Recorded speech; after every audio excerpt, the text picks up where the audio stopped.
Hello everyone, welcome back to my channel. কেমন আছো তোমরা সবাই? আশা করছি তোমরা যে যেখান থেকে আমার ভিডিও দেখছো খুবই ভালো আছো, সুস্থ আছো, আর আমিও খুব ভালোই আছি। তো আজ আবারও এসে গেলাম একটা রেসিপি ভিডিও নিয়ে। তো আজ আমি তোমাদের সাথে শেয়ার করব একটা নিমকির রেসিপি, যেটা নাকি খেতে দারুণ টেস্টি হয়, খুবই ভালো লাগে। আর সবচেয়ে মজার কথা হলো তুমি এক সপ্তাহ ধরে এটাকে এয়ারটাইট কন্টেনারে স্টোর করে রাখতে পারো। বানানোটা এত সহজ যে তোমরা একবার বানিয়ে যদি খাও তবে তোমরা ভাববে যে এটাই বানিয়ে স্টোর করে রাখি, যখন তখন একটু একটু একটু যখন খিদে পায়, আমাদের রান্না করতে করতেও কিছু খেতে ইচ্ছে করে মাঝে মধ্যে, তখনও এক দুইটা নিয়ে খেতে পারো, বা বাড়িতে ঝট করে কেউ আসলো ওদেরকেও তুমি চার সাথে দিতে পারো। খুবই টেস্টি একটা নিমকির রেসিপি, বানানো খুব সহজ আর ঝটফট করে কিন্তু রেডি হয়ে যায়। আর যারা যারা ভিডিও দেখছো এখনই কিন্তু একটা লাইক করে তারপর ভিডিওটা পুরোপুরি দেখে নাও। আর যারা আমার চ্যানেলে নিউ আছো তো প্লিজ আমার চ্যানেলটা সাবস্ক্রাইব করে দিয়ে সব সময়ের জন্য আমার বন্ধু হয়ে আমার পাশে থেকে যাও। আর তোমরা আমাকে যেভাবে ভালোবাসা দেবে আমিও ঠিক সেভাবেই ফেরত দেবো। তো চলো এবার রেসিপিটা শুরু করি। তো এখানে দেখো, আমি এখানে নিয়েছি 1 বাটি ময়দা, আর সেম বাটিতেই 1 বাটি বেসন। আর খুব সহজ, কিন্তু দেখে নাও ভালো করে তোমরা ভিডিওটা। দিয়েছি আমি বেকিং সোডা, বেকিং পাউডার না, বেকিং সোডাটা দেবে। এবার আমি ভালো করে চেলে নিচ্ছি। আর খুবই কম সময়ের মধ্যে কিন্তু এই জিনিসটা রেডি হয়ে যায়। আমি সন্ধ্যার সময় বানাচ্ছিলাম, তোমরা চাইলে এটা যখন তখন বানিয়ে রাখতে পারো। আর এখানে আমি একটু জৈন দিয়েছি, আর জৈনের বদলে তোমরা কালো জিরে বা মৌরিও দিতে পারো। আর এখানে একটু রিফাইন তেল দিয়ে আমি ভালো করে এটাকে মেখে নিচ্ছি। আর যখন মাখতে মাখতে দেখবে এরকম হাতে করে ধরে যেরকম মুঠ হয়ে যায়, তারপরে আবার টিপে দিলেই ভেঙে যাবে, সেই ক্ষেত্রে ভাববে যে তোমরা এটা হয়ে গেছে। আর কিন্তু তেল দিয়ে ময়ান দিতে হবে না। এবার হালকা কুসুম একটু গরম জল আমি করে নিয়েছি, একটু একটু জল দিয়ে আমি ভালো করে একটা টাইট ডো রেডি করে নেব।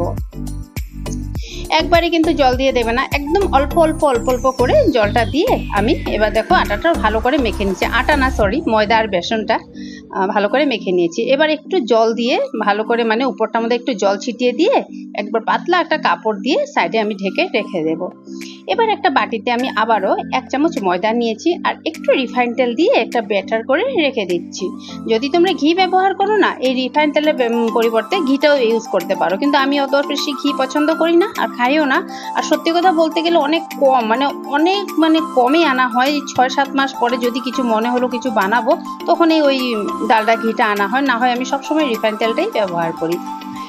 এবার যে বেসন আর ময়দাটা মেখেছিলাম, 2টা রুটির গোলার মতন হয়েছিল, সেখান থেকে একটা গোলা নিয়ে আমি ভালো করে একটা রুটির শেপে বেলে নিচ্ছি। এটা যে একদম গোল হতে হবে সেটা কোনো কথা না, যেমন তেমন ভাবে তোমরা বেললেই হয়ে যাবে। এবার যে ব্যাটারটা বানিয়ে রেখেছিলাম একটু রিফাইন্ড অয়েল আর ময়দাটা দিয়ে, সেটা ভালো করে দিয়ে দিলাম। ভালো করে রুটিটার উপরে দিয়ে তারপর এক সাইড থেকে আমি বটে দিচ্ছি। তোমরা নিশ্চয়ই দেখতে পাচ্ছ কিভাবে আমি ফোল্ড করছি। 2 সাইড থেকে ছোট ছোট ছোট ছোট করে এভাবে ফোল্ড করলে হয়ে যাবে, একদম ইজি। তোমরা জাস্ট ভালো করে একটু মন দিয়ে দেখো, আর ইজিলি তোমরা দেখেই বানিয়ে ফেলতে পারবে, যে কেউ বানিয়ে ফেলতে পারবে। যারা একদম রান্না জানে না ওরাও কিন্তু খুব সহজে এটা বানিয়ে নিতে পারবে। 2 সাইড থেকে ফোল্ড করে করে মিডিলে যখন এসে যাবে তখন বাস একটার উপরে আরেকটা দিয়ে এরকম একটু চেপে দেব।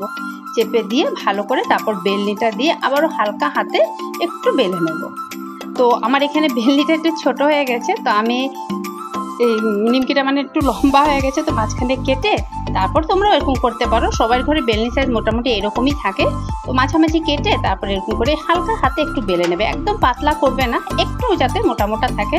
আমি তোমাদেরকে দেখিয়ে দিচ্ছি এটার কিরকম হতে হবে। এই যে দেখো, বেশি মোটাও না বেশি পাতলাও না। আর এবার আমি চাকু দিয়ে একদম এগুলোকে পাতলা পাতলা করে কেটে নিচ্ছি। তোমরা চাইলে একটু পাতলা করতে পারো, আমি এরকম ভাবেই কেটেছি। বাস দুটোটা আমি এবার কেটে সাইডে রেখে দেব।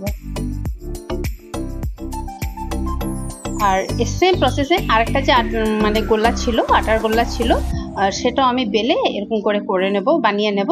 আর বানানোটা কিন্তু খুব সহজ, তোমরা একবার দেখো তারপরে স্টেপ বাই স্টেপ ফলো করে একবার বানাও, তো সব সময়ের জন্যই শিখে যাবে। তো সমস্ত নিমকিগুলো আমার কাটা হয়ে গেছে, কেটে রেডি করে নিয়েছি। এবার তেল বসিয়ে দিয়েছি, তেলটা গরম হয়ে গেছে। তো তেলটা কিন্তু হালকা গরম করবে, একদম হাই ফ্লেমে কিন্তু তেলটা গরম করে নিমকিগুলো দেবে না। তবে কি হবে, উপরটা একদম লাল লাল করে ভাজা হয়ে যাবে, ভিতরটা কিন্তু কাঁচাই থেকে যাবে। তার জন্য তেলটা যখন হালকা একটু গরম হবে, গ্যাসের ফ্লেমটা একদম কম করে দেবে।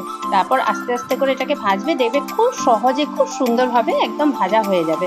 আর খেতেও কিন্তু দারুণ টেস্টি হয়, খুবই টেস্টি হয়। আমার তো খুবই ভালো লাগছে। আমি বিকালে বানিয়েছিলাম এটা, বিকালে চা খাওয়ার জন্য। তোমরা বানিয়ে রাখতে পারো, যখন তখন খেতে পারো। আমার বাড়িতে তো সবাই পছন্দ করে, আর আমারও খুবই ভালো লাগে এইসব টুকিটাকি। আমার মানে, আর আমি সত্যি কথা বলতে কি আমি যখন তখন খাইও, এর জন্য আমি যখন তখন যেটা সেটা বানিয়ে রেখেও দিই। তো পরে যে নিমকিগুলো ছিল সেগুলো কিন্তু আমি এখন ভেজে নিচ্ছি। তারপর এই যে দেখো সমস্ত নিমকি আমার ভাজা হয়ে গেছে, তারপর তোমাদেরকে দেখাচ্ছি। দেখতেই মনে খাই খাই লাগে না, খুব সুন্দর কিন্তু হয়েছে, খুবই টেস্টি হয়েছিল। তোমরা একবার কিন্তু বাড়িতে ট্রাই করবে, ট্রাই করে তোমরা দেখো, ভালো যদি লাগে খেতে তবে এসে একটা লাইক আর কমেন্ট করে যেও। আর যদি মন চায় তবে ওখানে একটা লাইক কমেন্ট করে দিও। আর বন্ধুরা ভিডিওটা কেমন লাগলো তোমরা কিন্তু অবশ্যই জানাবে। তো এখানে দেখো আমার হয়ে গেছে, চাও রেডি হয়ে গেছে। তো আজ আমি আমার ভিডিওটা এখানেই শেষ করছি। তো পরবর্তী ভিডিওতে আবারও দেখা হচ্ছে তোমাদের সাথে। সবাই ভালো থেকো, সবাই সুস্থ থেকো। আর এখানে দেখো আমার আই লাভ ইউ কাপে আমি চা নিয়ে নিচ্ছি, এটা আমার ফেভারিট কাপ, এটাতেই আমি সবসময় চা খাই। তো চলো বন্ধুরা ভিডিওটা এখানেই শেষ করলাম। Tata bye bye and take care.